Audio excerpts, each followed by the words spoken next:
we are going to continue to focus on the importance of strengthening our cultural institutions with a short panel discussion with Ian Rowe, Dr. Cade Brumley, and Balázs Orbán.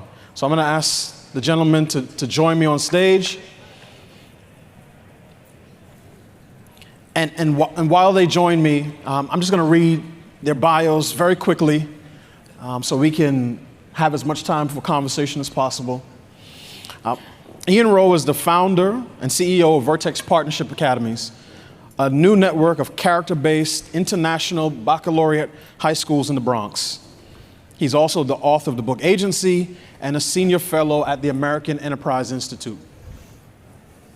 Balázs, did I get that right? Perfect. Hungarian is perfect. You all didn't know I spoke Hungarian. Balázs Orbán is the political director for Hungarian Prime Minister, Mr. Viktor Orbán, no relation. He's also the author of the book, The Hungarian Way of Strategy, and chairman of the board at Matthias Corvinus Collegium. Dr. Cade Brumley is the Louisiana State Superintendent of Education. Prior to joining the Louisiana Department of Education, Dr. Brumley served as superintendent of Jefferson Parish Schools as well as the DeSoto Parish Schools. He is an avid marathoner and has raised over $25,000 through running for organizations such as St. Jude's, Wounded Warrior Project, and the ALS Association. So just to give you a sense of who we are talking to today and the type of conversation we're going to have. So let's jump into it because we don't have a lot of time. Ian, let me start with you. We just heard Ali Best speak about the importance of families and faith institutions.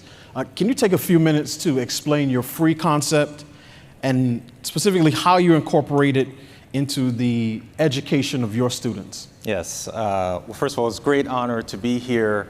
And Ali, if she's still in the room, that was a fantastic speech because she's challenging us to reflect on the importance of cultural institutions. As Delano said, for the last 20 years, I've been running public charter schools in the heart of the Bronx. And we just launched an international baccalaureate high school. And over my career, I've worked with many different types of young people.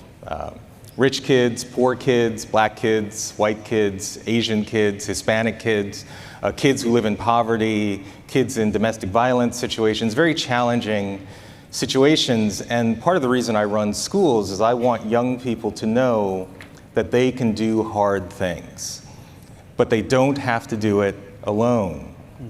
And I've been in this work long enough that I've seen young people who are being raised in extremely challenging situations, dysfunctional environments, and as they make their decisions, as they enter young adulthood, unfortunately, I see young people make the kinds of decisions that recreate the disadvantage, that create this kind of hamster wheel of poverty, of degradation.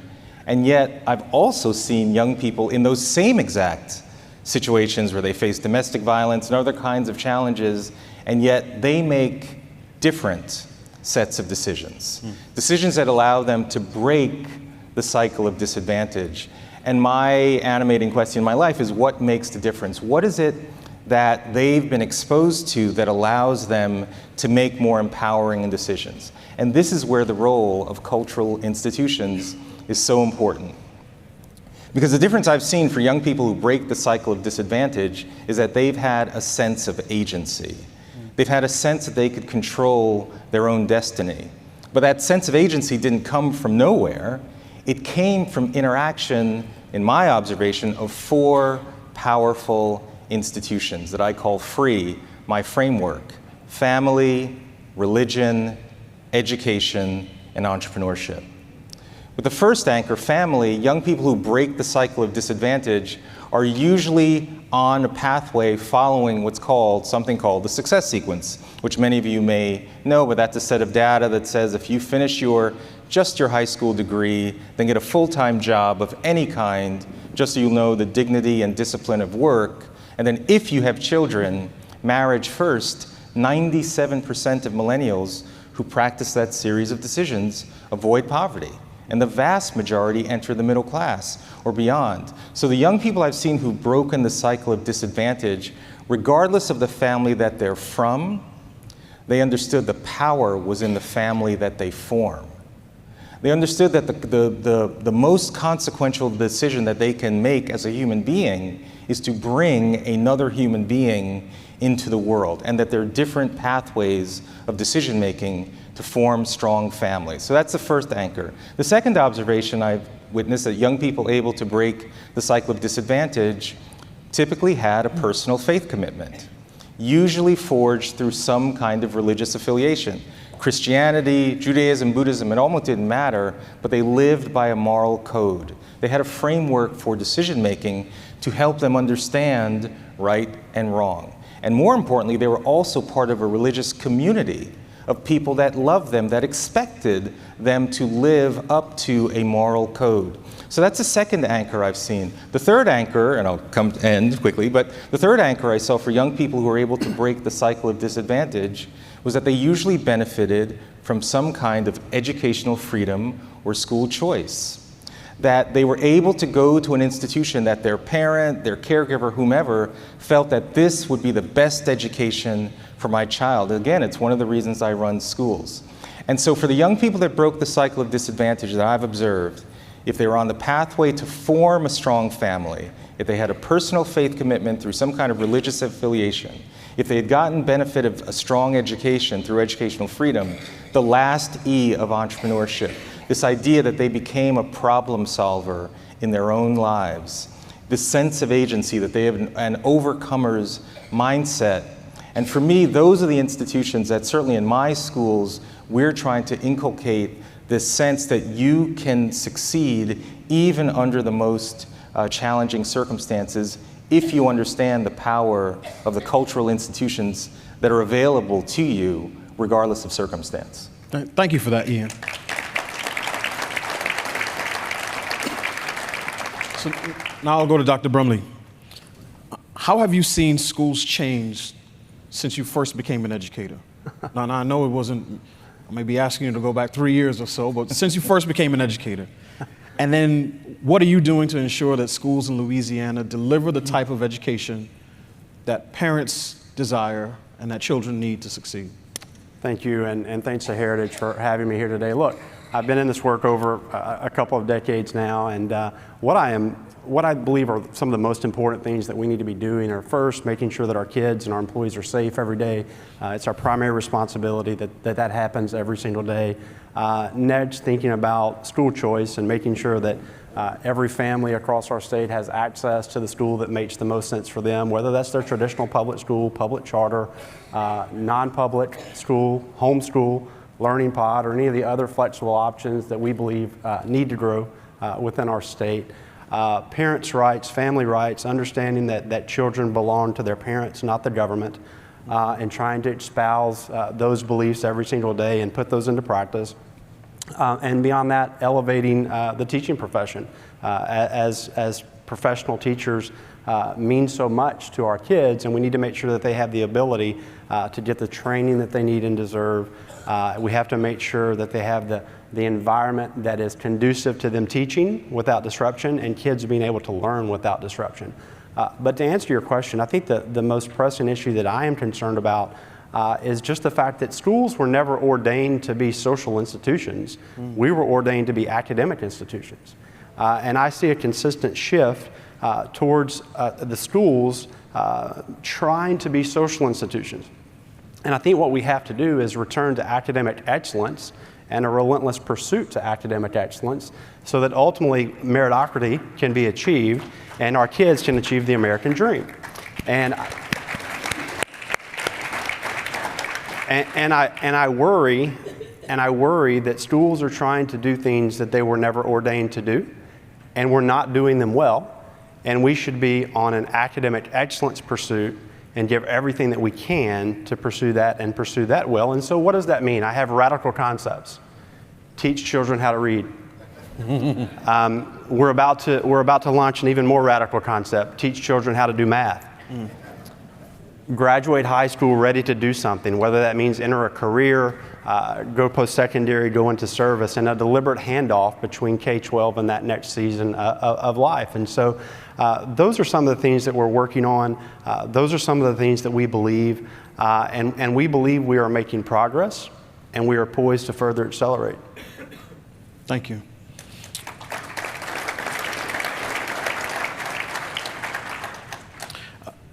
Balazs, tell us a little bit about what Hungary is doing to support families, and specifically the child protection law that would prevent children from being sexualized through media propaganda and other types of forming institutions. Thank you very much for having me. It's a privilege to be here. As it was said, I came from Hungary and my family name is Orban, so all the liberals must be very scared. But probably in this audience, I'm fine. And thank you very much for Heritage and the leadership to have me. We keep forget, but Heritage Foundation is a think tank, and the word originally think tank means that you have to think about politics as a fight, as a war, and you need institutions where people are doing the strategic thinking, and Heritage is a leading institution among the conservative movements all over the Western Hemisphere. So I'm happy to have this cooperation between the Hungarian conservative movement and the American one. Family policy. You mentioned two topics very briefly. One is that family policy. You know, demographic decline, it's a problem. It's a problem. There is a geopolitical competition in other parts of the world. They are having more and more people. Meanwhile, in this part of the world, in the Western civilization, we are having less and less people. This is a problem. This is a disadvantage in the competition. So how to counter it? You have two options. One option is mass migration. Let people in. But then you are destroying your entire civilization, your identity, your country, and you're causing more problems than you can solve through that. People are not just workforce. They are people with identity, with beliefs, and it cannot be changed in a short way. So then, if you really think strategically, then you have to turn toward the family policy. You have to encourage people not to have more children, but have as many children as they want. This is the Hungarian experience. If you ask the people, if you make public opinion polls among young ladies, how many children do they want? They say higher numbers than at the end of their life or their road they will have. So the state responsibility comes in that we have to encourage families and young women to have as many children as they want, and the state should be involved in that very actively. Very proud of that. In Hungary, we spend 6% of our GDP, direct financial support to families, to make them life easier. Make them life easier if they have more children than if they don't have. It's 3 times the military spending of Hungary. We are also increasing the military spending, but family policy support programs should always be 3 times higher as military spending, and then you are on the good track. And the other thing, the child protection law, I had the privilege to talk about it yesterday with Tucker Carlson as well, that you know, we realized 2 years ago that something is coming, something dangerous is coming, because originally education is a conservative thing. Because what is the purpose of education? The purpose of education is to pass the knowledge which was collected by the previous generations to the future generations. So it's from originally, naturally, it's a conservative institution. And we realize that some ideology, some political ideologies is coming, and it's changing everything. It's extremely dangerous, and it makes the identity in a very uncertain world of our children weaker. Meanwhile, the obligation of education should be the other way around, strengthening the identity of our children. And then we realized that this is pushed by the mainstream media, pushed by the liberals, pushed by Brussels. We have a Brusselian bureaucracy to fight against it. And where you can turn towards the people. We organized a referendum. 4 million people, which is compared to America's size, it would be 130 million people. They voted against gender ideology in media and in schools for minors. They voted in favor of banning this whole thing, banning. And that's why we accepted the child protection law. But obviously, as I said, the empire strikes back. We are under legal charges. Brussels bureaucracy is stealing the money if we don't change. But you should keep up the fight, and you should be aware of the fact that the people are always, ordinary citizens. They are behind you. So it's a fight which we're to take it. Thank you. Thank you. So we have about 5 minutes left in our discussion, then we're going to have Q&A. But I just want to make sure I ask a question. When you talk about having children, I assume that from the Hungarian government's perspective, you want those children to be born within the bounds of marriage, correct? Sure. Okay, I just want to make sure. So, and Sure. when we say marriage, we're defining this as one man, one woman, one lifetime, correct? It's part of the Hungarian constitution. Okay, So I just want to make marriage sure. is between a man and a woman, and the father is a man and woman. A mother is a woman. So simple. Huh? End of discussion. In Hungary, it's end of discussion. Okay, because what we've learned over the last 60 years of cultural changes, social policy, is that Uncle Sam is an absent father and a terrible husband because he has way too many households to support. So we don't want that model here in the States. So a question for each of you, if you could take about 90 seconds to answer before we get to Q&A. What is one thing that everyone in this room can do to strengthen our cultural institutions? Pick whatever institution you want. What is the one thing that we can all walk away from this session knowing, learning, that we can do to strengthen our institutions? I'll start with you, Ian. Okay, so one very quick thing. So that was an important follow-up you just made about the clarity of children being raised in family. One slight disagreement with Kate. I used to be a similar education leader that I thought just focusing on math, science, reading should all we needed to do. But in my 6th year of running a charter school in the Bronx, we encountered something called the Who's Your Daddy truck, which was a mobile DNA testing center where low-income folks were spending somewhere between $350 and $500 to get paternity tests to answer questions like, could you be my sister? Are you my father? And it was a fundamental realization of me that running great schools academically, necessary, but not sufficient. And that we had to have a deliberate effort to help young people understand the likely rewards and consequences of some of the biggest decisions in their life, which is why we teach things like the success sequence. Absenting yourself from those kinds of topics, in my view, is an injustice to young people, because if they're not getting that kind of information from our schools, unfortunately, the institutions through which you normally learn that kind of life script aren't always doing their job. So that's one of the reasons we've decided to deliberately attack these issues in school. As far as the number one thing to produce or promote our cultural institutions, frankly, it's having the courage to preach what you are likely practicing in your own lives.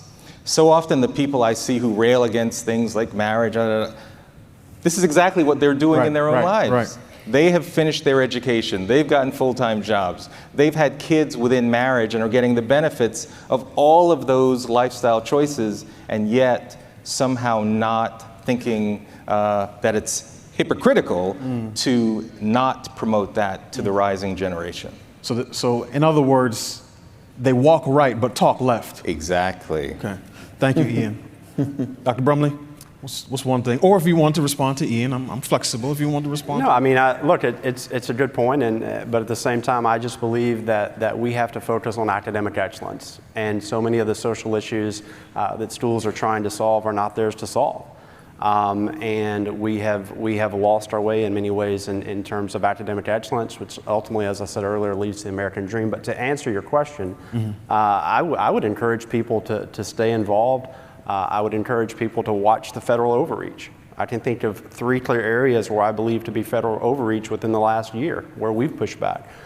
One, the federal administration determined that they would overregulate the launch of new charter schools.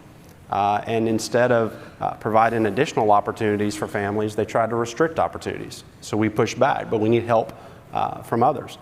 The second area it has to do with school safety.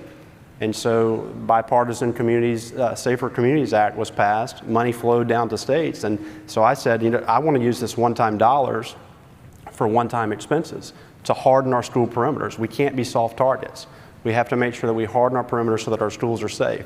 We control in and out access to those buildings, our locks work, et cetera. And so we received pushback. We weren't allowed to do that. And so we had to fight, and ultimately get the ability to be able to do that. And then the third is one of the most extreme overreaches is the new Title IX stuff, where they are trying to impose their opinion on who should be on a sports team. And so, I have communicated to our athletic association that they should follow our law in the state of Louisiana, which says sports in our state are to be divided by biology, and men participate in men's sports and women participate in women's sports. And should that come to pass and that law go into place, I believe that we need to challenge that. And it doesn't just need to be a challenge from within our state. It needs to be a challenge with other like-minded states who believe that we need to protect the dignity of female sports in this country. And so I would just encourage everyone within your local environments to watch that federal overreach and support your local systems in challenging that where needed. Thank you. Balazs, in 1 minute, can you tell us what's one thing that we can do to strengthen our cultural institutions? And then we'll jump to Q&A. I would say that everything depends on the environment. So because if you land in Budapest, for example, and you leave the plane, you will see billboards all around you which are saying that we are a family-friendly country, which means that, like men and women and children.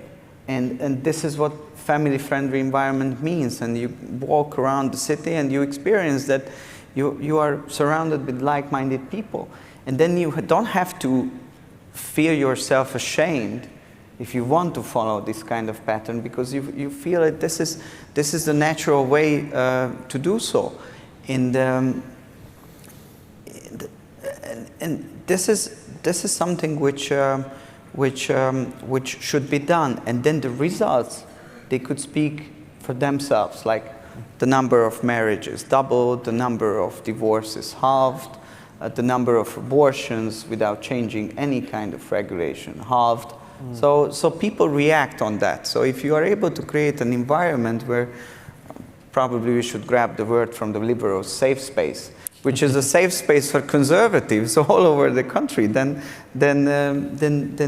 you are winning the game. Thank you. I wish we had more time for discussion, but we're going to throw it open to Q&A. We have interns on either side, so if anyone has a question, please raise your hand, wait for the microphone. All I ask is that you say your name and ask a question, because we only have about 10 minutes and we'd like to get to as many questions as possible. Do we have anyone? Would anybody care to comment on the Teachers Union as part of the things that we're considering today? Did you all hear the question? Sure. Well, so we just launched an International Baccalaureate high school in the Bronx, and in New York City, there's a cap on charter schools to bring more educational freedom to the city. And this is a district that we just opened where only 7% of kids who started 9th grade in 2015, 4 years later, graduated from high school ready for college, meaning 93% started ninth grade and either dropped out or did earn their high school diploma, but still can't do math nor reading without remediation. We figured out a way to open this high school, and guess who sued us to stop us even before we opened? The teachers union. But the good news is we beat the teachers union. So we opened in August of 2022. So it's quite possible to go against what typically seems this unrelenting force and be victorious, because we're now bringing more educational freedom to kids in the Bronx. Excellent.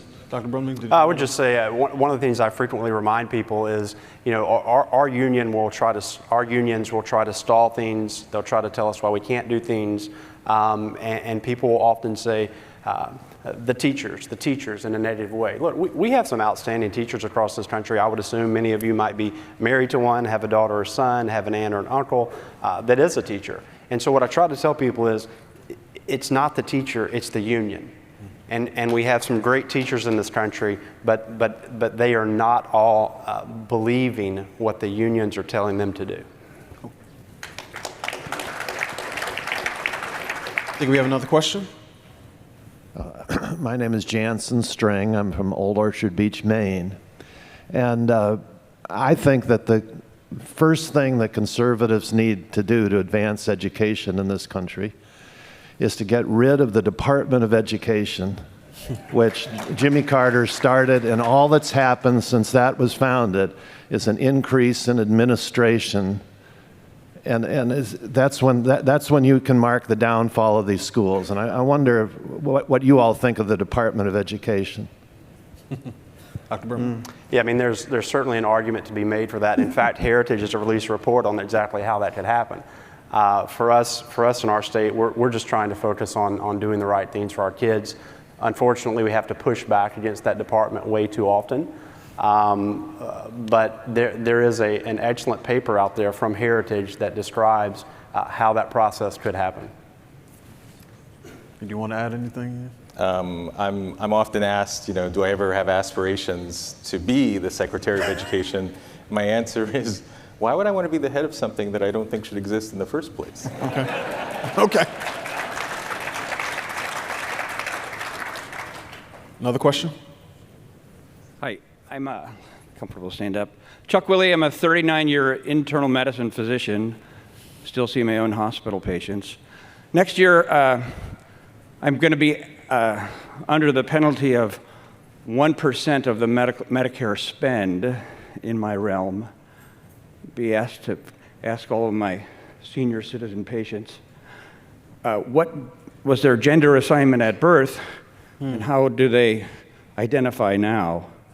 And so I'm saying that's I know many of my patients take care of their grandchildren whom you are schooling. So it's a little askance, but I want to make this known to the Heritage and fight back there. They get this by softening the culture. They're starting at the Medicare end. You'll all be asked next year, what gender were you assigned at birth, and what do you identify as now? Okay. And while you're at it, if you could tell me the difference between ethnicity and race, they're asking me that too. So anyway. Thank you for that. Balazs, I'm curious, what role do either physicians or public health institutions play in either furthering or fighting back against sort of the gender ideology movement in Hungary? Oh, wow. That's a very hard question.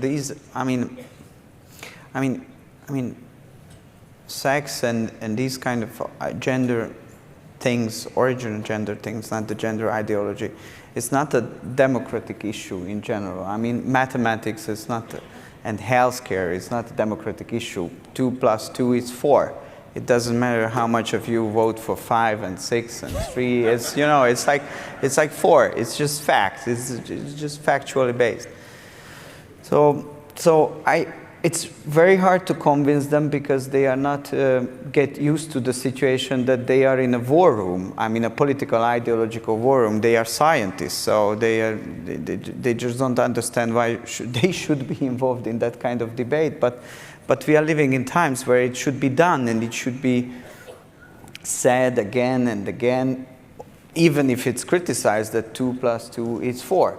And it's much better if it's done by experts in the name of science than politicians. So we try to convince them and bring them in the discussion.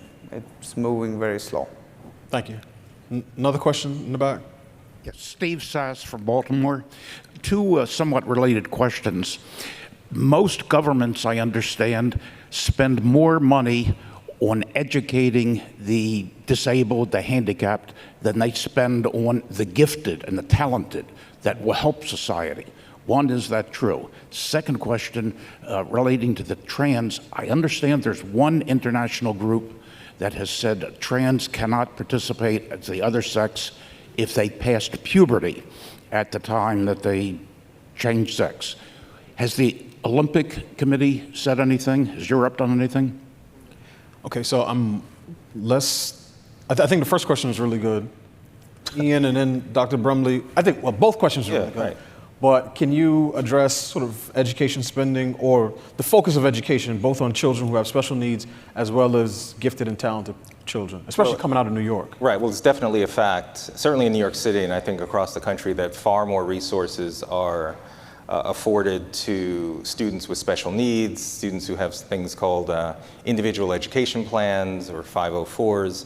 Like, for example, in New York City, if you're a student with what's called an IEP in certain categories, you can get an additional $19,000 of per pupil allocated to you on top of the 20 or so thousand dollars that comes from general funding. I mean, New York City education funding is ridiculous. So to your point, the kids in the quote-unquote gifted or top categories, money pales in what the government puts out. However, that doesn't mean that the kids who are getting special education dollars, that you're getting efficacy for that money. There's no promise on actual effectiveness of those dollars, but you're right that there's certainly more money being spent on students with disabilities and special needs. So to answer that, yeah, certainly students with exceptionalities require additional resource to get the services that they need and deserve and that those parents and families need and deserve. But I want to talk about the other side of that, which is the gifted education component and just our students who are proficient and mastering content and advanced on content altogether. You know, we saw the situation where Governor Youngkin in Virginia pushed back where there was an attempt to hide National Merit Scholars from families. You know, that is a sad situation in our country where merit is not rewarded. And so those are areas where we have to fight back. So we're looking for ways, just yesterday, you know, we brought together students from elementary, middle, high school in our state for our Students of the Year. We celebrated them, we acknowledged them, we recognized not just them, but their families. Can you imagine a situation where you're in car line or before your child gets on a bus and you tell your kid, do a great job today. I know you can do it. You're smart enough. And then that child goes to school and they prove it. They prove that they are good enough. They are smart enough. They can do it. And then the school refuses to acknowledge that excellence. You know, that is a culture that we have to watch out for. Yeah. And so we have to make sure that we are looking out for that and finding opportunities to elevate all of our students, particularly whenever they achieve something and they accomplish it, because otherwise we are robbing kids of their achievements.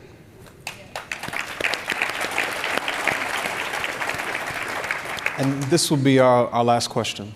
Yeah, sir.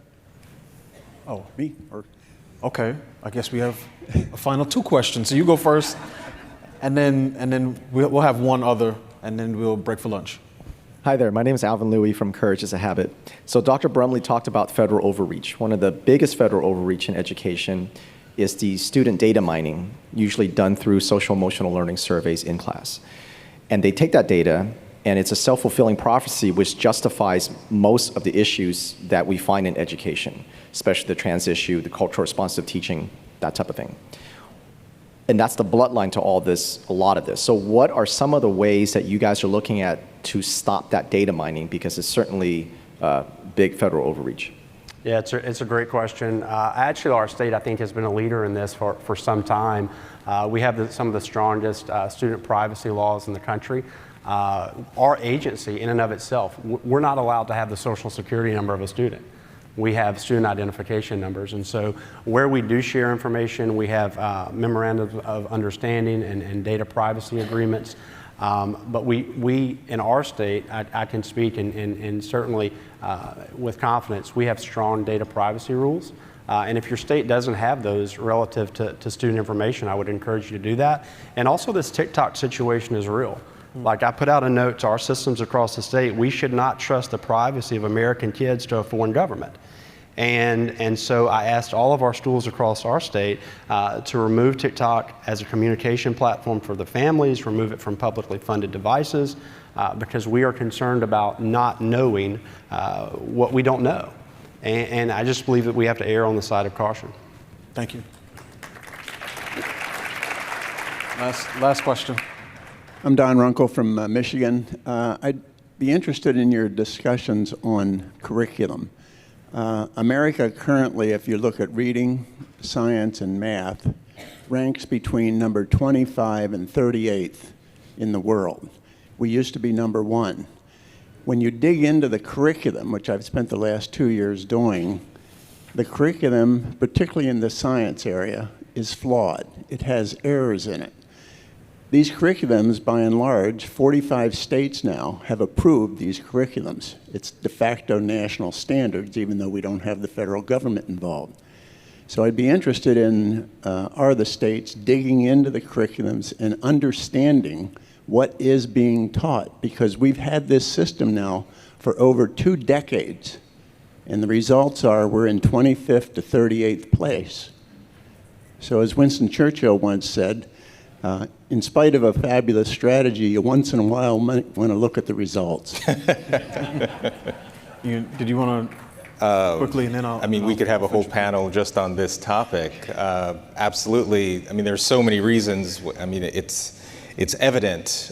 Reading, science, math, as a country, we continue to decline. Part of it is related to curriculum, educational outcomes. Part of it is also related to the degradation of family structure, because we don't have the kinds of environments that we're supporting kids that may have been struggling. So it's a convergence of multiple issues. Also, and I'd love to hear Kate's take on this, states are now not necessarily even incentivized to focus on outcomes. There's an attack on merit. You know, certainly in New York, there's efforts to eliminate standardized tests, because somehow revealing of the information that young people are behind in math and science is inherently racist, or exposes the fact that the tests are inherently racist. So let's just remove the objective measures of performance. So there are a number of factors that are driving beyond just the curriculum as to why we're getting these outcomes, and we have to have the courage to fight back against these items. And can I just make one plug for something I'm doing this Tuesday, University of Virginia. I'm debating Richard Reeves, who's the author of a book called Of Boys and Men, where Richard Reeves is basically advocating that fatherhood, because marriage rates are so low, we now need to treat fatherhood as an institution divorced from marriage. Which I think is a really bad idea. And so I'm debating him to say that no, marriage actually is the institution that strengthens fatherhood. Absolutely. And I think it's just one of these examples where we collectively and individually have to have the courage to fight for those values that we know are so crucial for our kids. Thank you, Ian. Okay. Well, quick housekeeping note. Please enjoy your break for lunch. We'll be on the terraces on both sides. And before you do that, can you please join me in giving our panelists a round of applause?